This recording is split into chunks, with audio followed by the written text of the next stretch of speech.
हाँ, current affair के बारे में है। करंट अफेयर कैसे पढ़ें, क्या पढ़ें, मैं उसके बारे में। मैं यहाँ खड़ा हूँ तो मेरे लेफ्ट में सिगरेट की भी दुकान है, मेरे सामने दारू की भी दुकान है और मेरे राइट में किताबों की भी दुकान है, बगल में एक मंदिर भी है। जिसकी आस्था जिस चीज़ से जुड़ी हुई है वो उसी के पास जाना पसंद करता है। ठीक है, एक नशेड़ी जो है उसको दारू की दुकान अच्छी लगेगी, एक पढ़ने वाले को जो है वो किताब की दुकान अच्छी लगेगी, और अगर एक पुजारी है, एक भक्त है, तो उसको मंदिर अच्छा लगेगा, उसको मंदिर में सबसे ज़्यादा शांति मिलेगा। तो हर किसी का जन्नत यहीं पर है। वो डिपेंड करता है कि उसकी आंखें क्या देख रही हैं और उसका दिल क्या कहता है, दिमाग क्या कहता है कि किस चीज़ के पीछे भागना है। आपके पास सब कुछ है, सारा कुछ अवेलेबल है, सब आपके लेफ्ट राइट सब यहीं पर मौजूद है। अब वो चूज़ आप क्या करते हैं ये आपके ऊपर डिपेंड करता है। समझ रहे हैं? तो यहाँ पर जो है ना, करंट अफेयर पढ़ने की आवश्यकता क्यों पड़ी? क्योंकि एक तरीके से सब चाहते हैं कि आप जो है वो थोड़ा सा अपडेटेड रहे। ऐसा ना हो कि आप यहाँ पर रट कर जा रहे हैं, पेपर क्लियर करके जा रहे हैं, बस कि हाँ रट लिया, उसी के आधार पर आपका सिलेक्शन हो जा रहा है।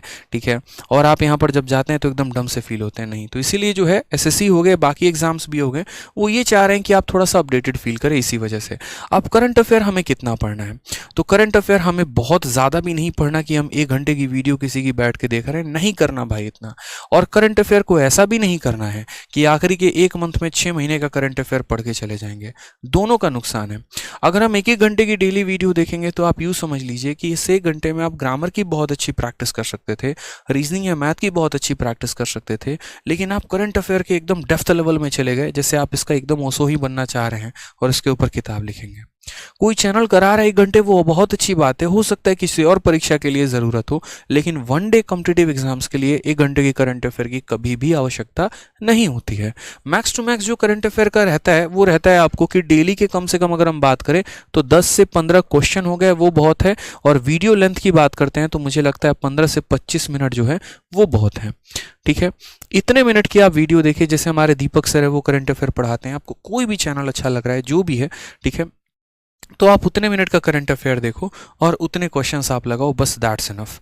अब यहाँ पर इनके क्या नोट्स बनाना ज़रूरी है, ये भी बच्चों के मन में आता है कि सर करंट अफेयर का क्या हम डेली बेसिस पर नोट्स बनाए? तो देखो, करंट अफेयर के कभी भी नोट्स नहीं बनाए जाते।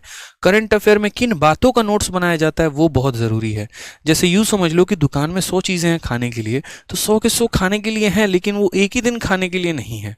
ठीक है, तो करंट अफेयर में हम नोट्स क्या बनाना चाहिए, मैंने पहले भी कहा ऑफलाइन में, तो जो पार्ट आपका स्टैटिक का रहता है, जो नहीं बदलता है, आप उनके नोट्स बनाओ। जैसे मानो मैं करंट अफेयर पढ़ाया, मैंने 20 मिनट का लेक्चर, आपने मेरी वीडियो देखी, तो ये नहीं कि आज मैं जितने क्वेश्चन बोर्ड पर लेकर आया हूं आपको अपने सारे नोट्स बनाने, बिल्कुल भी नहीं। इसमें जो स्टैटिक पार्ट था, जैसे कौन से राज्य में कौन सी झील मौजूद है, कौन सा दर्रा किस राज्य से होकर पास करता है, ये चीज़ें नहीं बदलने वाली हैं। तो ये नहीं बदलने वाली हैं तो इनके नोट्स आप अपने कॉपी में बनाएं, ताकि इनको जितनी बार भी आप रिवाइज करें ना, उतना आपको मजा है। यहाँ पर किस राज्य के सीएम कौन से नियुक्त हुए हैं यहाँ पर, तो इन सभी बातों पर ध्यान देना होता है, अच्छे तरीके से इनको पढ़ना होता है और इनके नोट्स बनाने होते हैं। किसी भी प्रतियोगिता एग्जाम के लिए जो करंट अफेयर महत्वपूर्ण होता है वो आखिरी के 6 से 7 महीने का करंट अफेयर ज़रूरी होता है। इससे ना ज़्यादा पढ़ना है, ना इससे हमें कम पढ़ना है। ठीक है, आप ऐसा भी कर सकते हैं कि मार्केट में 2 किताबें बहुत अच्छी हैं। अगर आप मान लीजिए कि शुरू से थोड़ी वीडियो देखने की आदत लगाइए और आखिरी के 1-1.5 महीने में स्पीडी की एक बहुत अच्छी किताब आती है। अब स्पीडी की किताब इंग्लिश में भी आने लगी है, पहले हिंदी में आती थी। आप स्पीडी की किताब जाके खरीद लीजिए, जो नोट्स बनाएंगे उससे कई गुना ज़्यादा बेहतर मटेरियल इसके अंदर दिया गया होता है, तो वो आपका समय बचा देता है। जैसे मेरा, अगर मैं आपकी जगह रहता तो मैं इतना करता कि मैं आराम से, जैसे दीपक सर पढ़ाते हैं, आराम से उनकी वीडियो देखी, 15 मिनट का जितना उन्होंने कराया, ठीक है, मैंने उनके बहुत बढ़िया तरीके से जो स्टैटिक वाला पार्ट है वो नोट्स बनाए, इससे ज़्यादा फालतू की चीज़ें लिखी नहीं मैंने। और जब मेरा परीक्षा आया तो उसके बाद मैंने स्पीडी की किताब खरीद ली और यहाँ से बाकी चीज़ें कवर अप कर ली। क्यों? क्योंकि इस स्पीडी की किताब में मुझे क्या क्या मिल जाता है जो मेरे काम की है। सबसे पहले करंट अफेयर में जो होता है वो ज़रूरी होता है अपॉइंटमेंट आपका, कि यहाँ पर किन किन लोगों की, यहाँ पर अगर मैं बात करूँ करंट अफेयर में, और पढ़ना भी क्या होता है और छोड़ना भी क्या होता है, ये भी बहुत ज़रूरी है।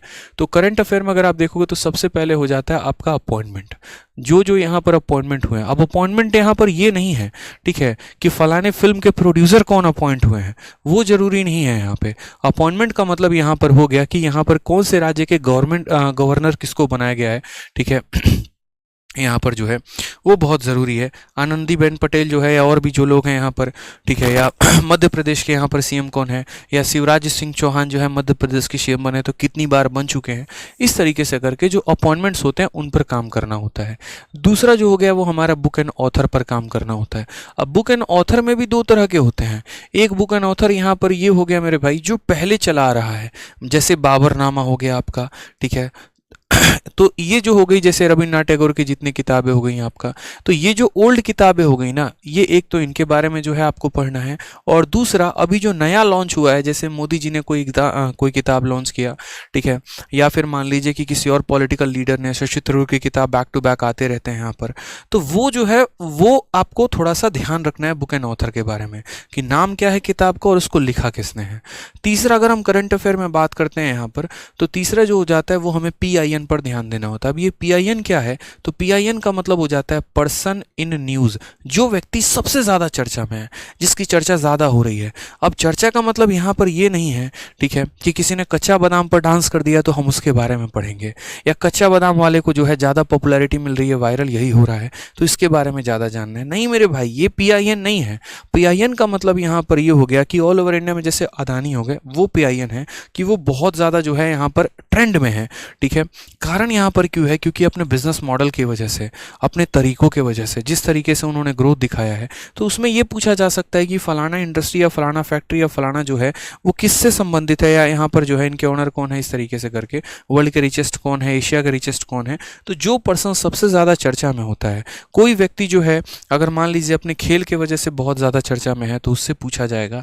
जैसे मान लीजिए सूर्य कुमार यादव हो गए, तो उनके बारे में पूछा जा सकता है कि डेब्यू इन्होंने कब किया हुआ था, ठीक है, इन्होंने कितने टेस्ट खेले हैं, कितने ODI खेले हैं, इस तरीके से करके। बॉलीवुड से बहुत ज़्यादा क्वेश्चन नहीं रहता है। बॉलीवुड में आपका जो क्वेश्चन रहता है वो आपका अवार्ड से रहता है, तो आपको अवार्ड में सबसे ज़्यादा फोकस करना है। अब अवार्ड में आपको दो ही जगह से ज़्यादा अवार्ड पूछा जाता है, एक तो आपका स्पोर्ट्स हो गया और दूसरा एक तरीके से फिल्म इंडस्ट्री हो गया। आप इनमें ध्यान रख सकते हैं, बाकी और कोई दूसरा ज़्यादा अवार्ड की महत्व होती नहीं है। स्पोर्ट्स में भी आपके ओलंपिक्स होते हैं, विंटर ओलंपिक्स हो गया, पैरा ओलंपिक्स हो गया, समर ओलंपिक्स हो गया। आपके अंडे यहाँ पर आपके अपने जो है इंडिया में काफ़ी अलग अलग स्पोर्ट्स होता है, उसके अंदर जो है ठीक है पूछा जाता है। तो ये स्पोर्ट्स में आपको जो है जो अवार्ड मिला है किसको, रेसलिंग में, ये भी पूछा जाता है फलाना व्यक्ति किस खेल से संबंधित है, रेसलिंग से कौन संबंधित है यहाँ पे, ठीक है। और यहाँ पर जो है मीराबाई चानू का किस खेल से संबंध है, अभी इन्होंने हाल फिलहाल में फलाने ओलंपिक में कौन सा मेडल जीता है, या ओलंपिक में भारत की जो स्थान थी वो क्या थी, इस तरीके से करके। और फिल्म में जैसे दादा साहब फाल्के अवार्ड हो गया, और भी चीज़ें हो गई, तो ये अवार्ड यहाँ से भी पूछा जाता है। तीसरा अगर हम बात करते हैं तो जैसे कोई भी इंपॉर्टेंट इवेंट्स हो गए यहाँ पर, और उसके बाद यहाँ पर जो है एक तरीके से इवेंट का थीम हो गया, ये बहुत ज़रूरी है। जैसे मान लीजिए कोई भी अगर ओलंपिक्स ही है तो उस ओलंपिक का पर्टिकुलर एक टाइटल भी होगा, ठीक है। अगर आप बात करेंगे 2020 में जो ओलंपिक है उसका टाइटल एक होगा, 24 में जो होगा उसका टाइटल होगा। उसके बाद यहाँ पर मेजबानी कौन करेगा, कौन सा कंट्री पिछली बार होस्ट किया था, कौन सा कंट्री उसको आगे होस्ट करने वाला है। तो ये सारी बातें यहाँ पर जो है इन बातों का ध्यान रखना होता है, और ये आप तभी याद कर पाते हैं जब आप डे बाई डे जो है वो डेली प्रोसेस से पढ़ते हैं। लास्ट अगर हम यहाँ बात करते हैं तो मिलिट्री एक्सरसाइज भी बहुत ज़रूरी होता है। जैसे अगर मैं मानो यहाँ पूछूं कि संप्रीति जो है, संप्रीति मिलिट्री एक्सरसाइज किसके बीच में होता है, अब ज़रा कमेंट बॉक्स में आप बताइए कि संप्रीति मिलिट्री एक्सरसाइज किसके बीच में होता है। फिक्स है, यहाँ पर फिक्स है कि संप्रीति फलाना फलाना देश के बीच में होगा, इंडिया और किसके बीच में होता है, चलिए बताइए। ऐसे कई सारे संप्रीति हो गए, MOU होता है, MOI होता है, मेमोरेंडम ऑफ अंडरस्टैंडिंग हो गया, इस तरीके से करके। तो ये सारी बातें जो हैं वो आपको ध्यान रखनी होती हैं। सर आप पक्के खिलाड़ी जब तक नहीं बनेंगे ना, यकीन मानिए आपसे कोई पेपर नहीं होने वाला है, ठीक है। हाँ बिल्कुल, वीडियो को लाइक भी करते रहेंगे और चैनल को सब्सक्राइब भी करते रहेंगे, ठीक है। इंडिया और बांग्लादेश, बहुत शानदार, बिल्कुल। इंडिया और बांग्लादेश का जो होता है वो आपका क्या होता है, संप्रीति मिलिट्री एक्सरसाइज होता है। ऐसे ही इंडिया श्रीलंका का भी होता है, इंडिया भूटान का भी होता है, इंडिया नेपाल का भी होता है, इंडिया अमेरिका का भी होता है, इंडिया इजराइल का भी होता है। तो ये चीज़ें पढ़नी बहुत ज़रूरी है हमारे लिए। अगर हम नहीं पढ़ेंगे यहाँ पर तो बहुत सारी दिक्कतें हमारे साथ आ सकती हैं, ठीक है। चलिए आ जाइए, अब बात करते हैं यहाँ पर नेक्स्ट जो पॉइंट आ रहा है। हाँ ठीक है, तो मुझे लग रहा है कि करंट अफेयर को आपको जो है वो डेली अपना आधा घंटा देना है। इंपॉर्टेंट पॉइंट्स के जो स्टैटिक पार्ट है उनके नोट्स बनाने हैं, और लास्ट टाइम मेरे एक अच्छी सी मैगजीन खरीद के वहाँ से तैयारी कर लेनी है भाई, ठीक है। तो यार देखो, वीडियो अच्छी लगती है ना तो लाइक ज़रूर किया करो यार।